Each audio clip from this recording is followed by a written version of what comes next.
Olá, hoje vamos fazer mais uma viagem ao universo da filosofia, mais especificamente ao primeiro modelo ou tentativa de compreensão do mundo, o mito.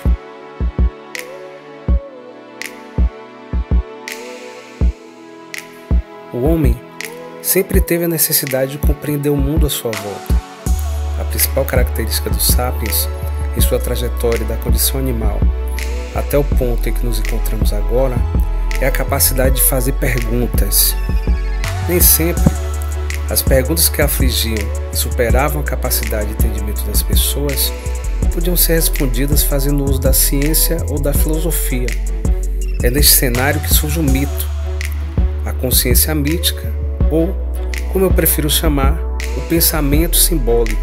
Em alguns manuais de filosofia, e mais predominantemente no senso comum, o mito costuma ser apresentado como algo que faz oposição à filosofia.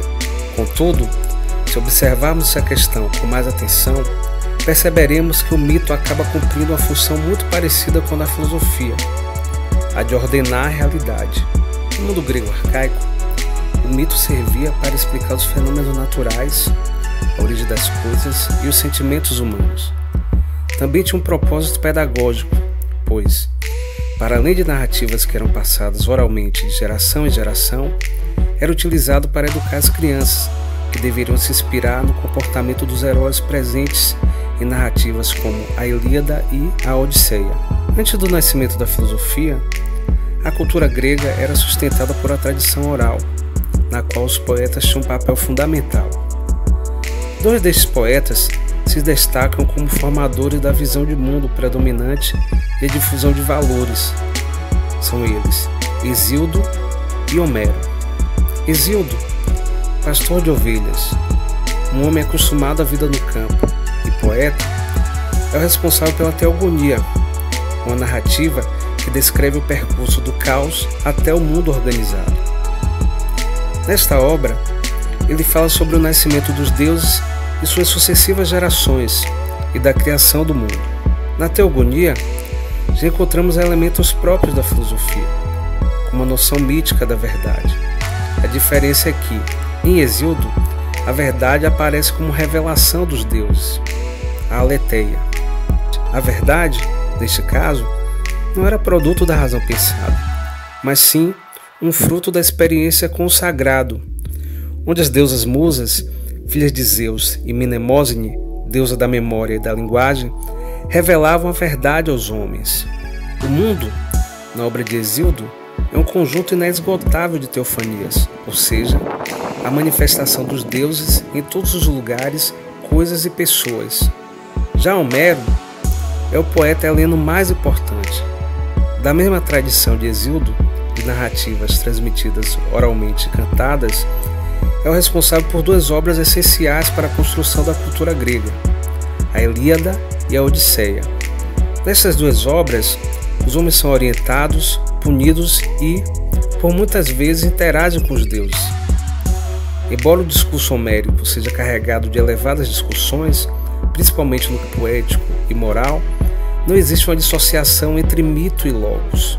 Homero foge do modelo sofisticado de homem, fundamentado em princípios como a Kleos e a Arete. Kleos, que pode ser traduzida como glória, é a ideia de que o homem deveria realizar grandes feitos durante sua existência, mesmo que tivesse que pagar com a própria vida por isto. A Arete pode ser entendida como virtude, ou a busca constante e consciente da excelência. Não sem motivo, os heróis homéricos são apresentados como um homem acima da média. Muitas vezes são filhos de mortais com deuses, fazendo alusão a viver a partir de uma natureza elevada. Na sua obra Arte Poética, Aristóteles afirma que Homero pintou os homens melhores do que são na realidade. Embutida na descrição da vida do herói, existia toda uma estrutura ética, que preconizava comportamentos ideais e valores superiores que deveriam ser obedecidos. A poesia homérica mergulha nas camadas mais profundas do ser humano, onde há um anseio espiritual que se direciona para um certo ideal de existência. Indica que a vida só tem plenitude e sentido se estiver alinhada com um valor superior, o universo fabuloso que permeava a relação de homens e deuses na poesia homérica teve um efeito pedagógico marcante na formação do caráter dos gregos e da sua visão de mundo. Embora muito se afirme que houve uma ruptura entre o mito e a filosofia a partir do século VI a.C., muitos temas abordados e levantados por Homero permaneceram vivos tanto na filosofia pré-socrática e na tríade formada por Sócrates, Platão e Aristóteles. Para ilustrar essa afirmação, é incontestável que o pensamento de Pitágoras sofreu uma forte influência religiosa, ao mesmo tempo que acreditava ser possível uma sabedoria genuinamente humana. Em Sócrates, Platão e Aristóteles, o tema da virtude e a questão de como tornar os homens melhores são elementos constantes na obra destes pensadores. Sendo assim, o mito, pelo menos no caso dos gregos, não foi submetido a uma ruptura tão intensa com a filosofia. A necessidade de ordenar o mundo, a busca pela sabedoria e de significados para a existência continuaram sendo temas comuns a estas duas formas de explicar a realidade. Pode-se afirmar que se diferenciam em métodos e fundamentos.